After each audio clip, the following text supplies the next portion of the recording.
Xin chào quý vị khán thính giả đang theo dõi kênh Sống Khỏe Nên Biết. Hôm nay, chúng tôi sẽ chia sẻ về những lợi ích của tình dục đối với sức khỏe người cao tuổi. Trước khi bắt đầu, chúng tôi rất mong nhận được sự ủng hộ từ quý vị bằng cách nhấn like và đăng ký kênh miễn phí.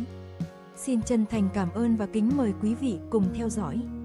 Tình dục là một khía cạnh không thể thiếu trong cuộc sống con người, và điều này không chỉ đúng với những người trẻ tuổi. Đối với người cao tuổi, tình dục vẫn có thể mang lại nhiều lợi ích cho sức khỏe thể chất lẫn tinh thần. Khi bước vào giai đoạn xế chiều, một số người có thể nghĩ rằng nhu cầu tình dục đã giảm đi hoặc không còn quan trọng nữa. Tuy nhiên, những nghiên cứu gần đây đã chỉ ra rằng một đời sống tình dục viên mãn có thể cải thiện sức khỏe tổng thể, nâng cao chất lượng cuộc sống và mang lại niềm vui cho những người cao tuổi. Đầu tiên, cần phải hiểu rằng có nhiều quan niệm sai lầm về tình dục ở người cao tuổi.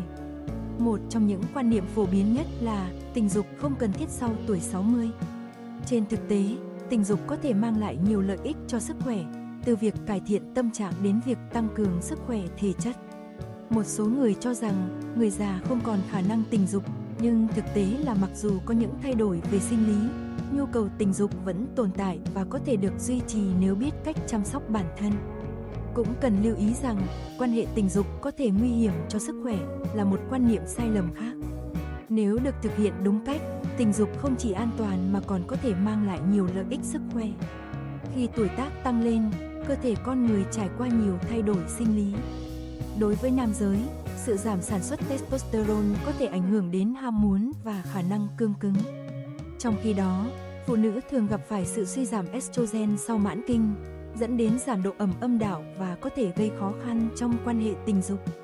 Tuy nhiên, với một lối sống lành mạnh và sự hỗ trợ từ các biện pháp y tế, người cao tuổi vẫn có thể duy trì đời sống tình dục viên mãn. Một trong những lợi ích nổi bật nhất của tình dục đối với sức khỏe người cao tuổi là khả năng cải thiện sức khỏe tim mạch. Nhiều nghiên cứu đã chỉ ra rằng quan hệ tình dục giúp tăng cường lưu thông máu, từ đó giảm nguy cơ cao huyết áp và bệnh tim mạch. Một nghiên cứu cho thấy những người có đời sống tình dục đều đặn có nguy cơ đau tim thấp hơn 50% so với những người ít hoặc không quan hệ tình dục. Ví dụ, ông Minh, 65 tuổi, từng bị cao huyết áp và được bác sĩ khuyên nên duy trì lối sống lành mạnh, bao gồm cả việc giữ gìn đời sống tình dục.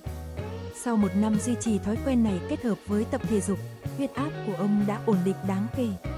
Bên cạnh đó, tình dục còn giúp tăng cường hệ miễn dịch. Hoạt động tình dục kích thích cơ thể sản xuất các kháng thể, giúp tăng cường sức đề kháng và khả năng chống lại bệnh tật. Bà Lan, 68 tuổi, nhận thấy rằng sau khi duy trì đời sống tình dục đều đặn, bà ít bị cảm lạnh và cảm thấy khỏe mạnh hơn rất nhiều. Điều này cho thấy rằng tình dục không chỉ là một hoạt động thể chất mà còn có thể đóng góp tích cực vào sức khỏe tổng thể. Một lợi ích khác không thể không nhắc đến là khả năng cải thiện giấc ngủ. Sau khi đạt cực khoái, cơ thể giải phóng hormone oxytocin và endorphin, giúp thư giãn và cải thiện chất lượng giấc ngủ. Điều này đặc biệt quan trọng đối với người cao tuổi, những người thường gặp khó khăn trong việc duy trì giấc ngủ ngon. Tình dục cũng giúp giảm căng thẳng và trầm cảm. Việc giải phóng hormone hạnh phúc trong quá trình quan hệ tình dục giúp cải thiện tâm trạng và giảm lo âu. Ông Hòa, 70 tuổi, sau khi vợ mất đã rơi vào trạng thái trầm cảm. Tuy nhiên, sau khi mở lòng với bạn đời mới và duy trì quan hệ tình dục lành mạnh, ông cảm thấy yêu đời và vui vẻ hơn rất nhiều. Ngoài ra, tình dục còn có thể duy trì trí nhớ và chức năng não bộ. Nhiều nghiên cứu cho thấy rằng người cao tuổi có đời sống tình dục tích cực thường có trí nhớ tốt hơn và nguy cơ mắc Alzheimer thấp hơn. Điều này có thể được giải thích bởi việc kích thích não bộ thông qua các hoạt động tình dục, giúp duy trì sự linh hoạt và hoạt động của các tế bào thần kinh. Để duy trì đời sống tình dục lành mạnh ở tuổi già, người cao tuổi cần chú ý đến sức khỏe tổng thể. Một chế độ ăn uống lành mạnh với nhiều thực phẩm giàu kẽm và vitamin B6 là rất quan trọng. Tập thể dục thường xuyên cũng giúp tăng cường thể lực và sức khỏe. Kiểm tra sức khỏe định kỳ sẽ giúp phát hiện sớm các vấn đề có thể ảnh hưởng đến tình dục, từ đó có biện pháp can thiệp kịp thời. Giao tiếp với bạn đời cũng là yếu tố quan trọng giúp duy trì đời sống tình dục viên mãn.